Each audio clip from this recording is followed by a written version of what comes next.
Deuxième chronique de Narnia. Le lion, la sorcière blanche et l'armoire magique. À Lucy Barfield.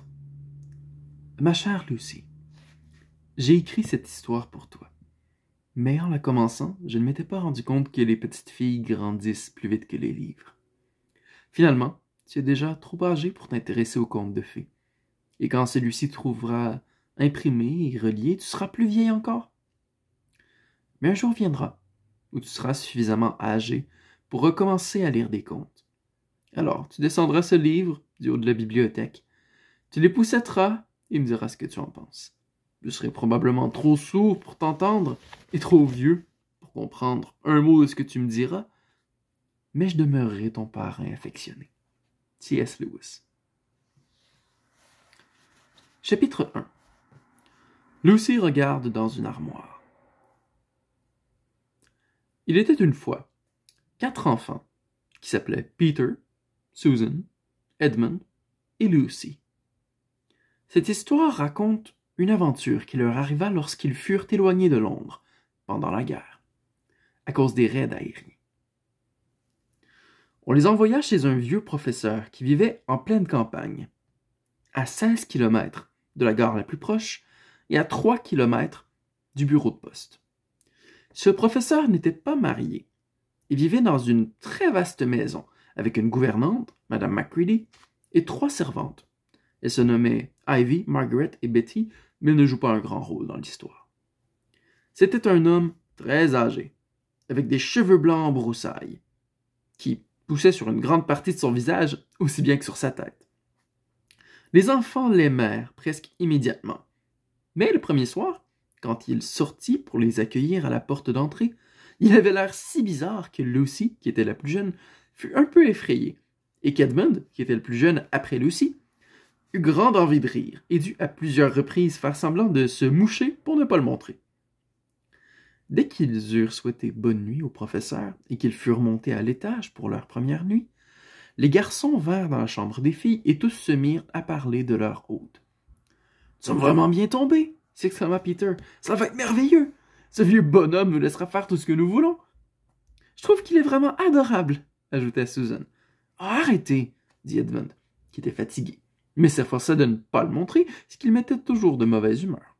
« Arrêtez de parler comme ça !»« Comme quoi ?» demanda Susan. « Et de toute façon, tu devrais déjà être au lit. »« Tu essaies de parler comme maman, » reprit Edmund. « Et puis pour qui te prends-tu en déclarant que je dois aller au lit? Va au lit toi-même. »« Ne ferions-nous pas mieux d'aller tous nous coucher? » suggéra Lucy. « Nous serons sûrement punis si l'on nous entend parler ici. »« Mais non !» rétorqua Peter. « Je vous affirme que c'est le genre de maison où personne ne se souciera de ce que nous ferons. D'ailleurs, ils ne nous attendront pas. D'ici à la salle à manger, il y a au moins 10 minutes de marche, plus toute une série de couloirs et d'escaliers dans l'intervalle. »« Quel esprit ?» demanda soudain Lucy.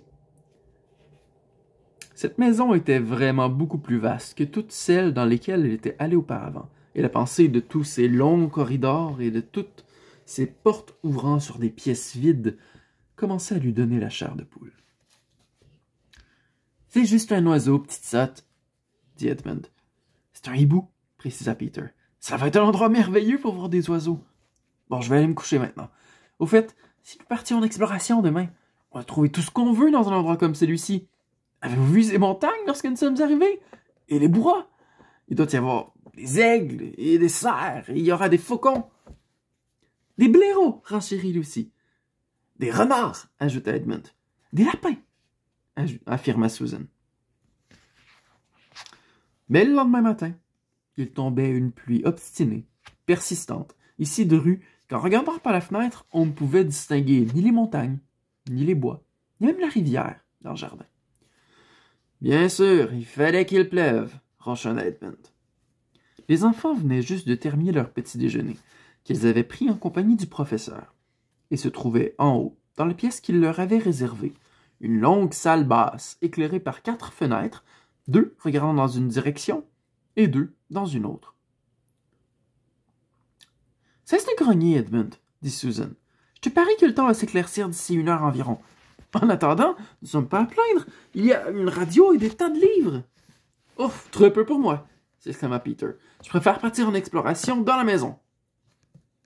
Chacun approuva son projet, et c'est ainsi que les aventures commencèrent.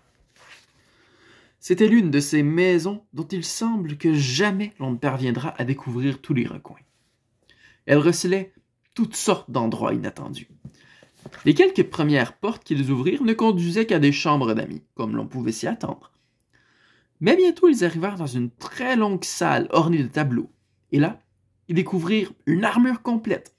Ensuite, il y avait une pièce entièrement tapissée d'étoffes vertes, avec une harpe dans un coin.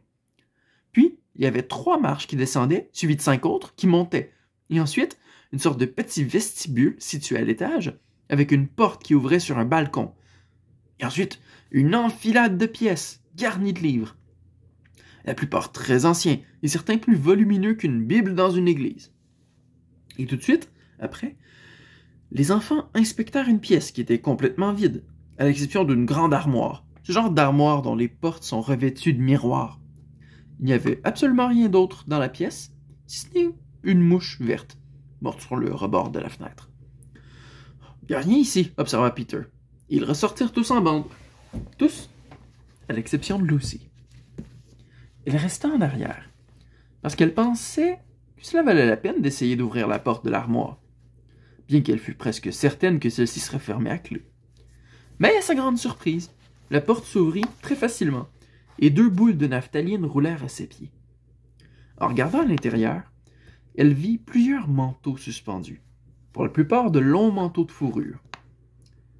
Elle entra sans hésiter dans l'armoire, s'enfonça parmi les manteaux et frotta son visage contre eux, tout en laissant la porte ouverte, bien entendu, parce qu'elle savait qu'il était très sot de s'enfermer dans une armoire, quelle qu'elle soit. Elle s'enfonça davantage et découvrit qu'il y avait une 2e rangée de manteaux, pendus derrière la première. Il faisait presque noir là-dedans, et elle gardait les bras tendus devant elle, afin de ne pas se cogner la figure contre le fond de l'armoire. Elle fit encore un pas, puis 2 ou 3, s'attendant toujours à sentir le panneau de bois contre ses doigts. Mais elle ne le rencontrait pas. « Ça doit être vraiment une armoire gigantesque !» pensa Lucy, qui continua d'avancer, en écartant les plis moelleux des manteaux pour passer. Elle remarqua alors que quelque chose craquait sous ses pieds. « Je me demande si ce sont encore des boules de naphtaline, » se dit-elle, et elle se baissa pour les toucher avec ses mains. Mais au lieu de sentir le bois dur et lisse du plancher de l'armoire, elle sentit quelque chose de mou, de poudreux et d'extrêmement froid. « C'est très bizarre, » observa-t-elle. Et elle fit encore un pas ou 2 en avant. Un instant plus tard, elle nota que ce qui effleurait son visage et ses mains n'était plus de la douce fourrure, mais quelque chose de dur, de rugueux, même de piquant. « Tiens, on dirait des branches d'arbres !» s'exclama Lucy. Puis, elle vit qu'il y avait une lumière devant elle. Non pas à quelques centimètres, là où le fond de l'armoire aurait dû se trouver, mais très loin. Quelque chose de froid et de doux tombait sur elle. Elle découvrit alors qu'elle se trouvait au milieu d'un bois, la nuit, avec de la neige sous ses pieds et des flocons qui descendaient du ciel. Lucy se sentit un peu effrayée, mais en même temps, sa curiosité était piquée au vif. Elle jeta un regard en arrière, par-dessus son épaule. Et là, entre les sombres troncs d'arbres, elle put encore discerner la porte ouverte de l'armoire, et même entrevoir la pièce vide d'où elle s'était mise en route.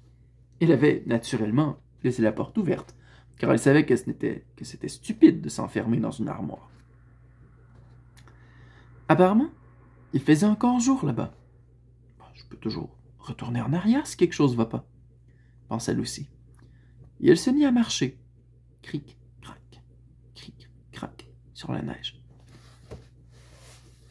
à travers le bois, en direction de l'autre lumière. Elle l'atteignit au bout de 10 minutes environ, et découvrit qu'il s'agissait d'un réverbère. Tandis qu'elle l'examinait, en se demandant pourquoi il y avait un réverbère au milieu d'un bois, et en réfléchissant sur ce qu'elle allait faire ensuite, Elle entendit un crissement de pas venant vers elle. Et peu après, un personnage très étrange sortit d'entre les arbres et apparut dans la lumière du réverbère. Il était juste un peu plus grand que Lucy et tenait au-dessus de sa tête un parapluie couvert de neige. Jusqu'à la taille, il ressemblait à un homme, mais ses jambes étaient formées comme celles d'une chèvre, avec un pelage noir et lustré. Et à la place des pieds, il avait des sabots. Il y avait aussi une queue, mais Lucy ne la remarqua pas tout de suite, parce qu'elle était soigneusement relevée sur le bras qui tenait le parapluie, afin qu'elle ne traîne pas dans la neige.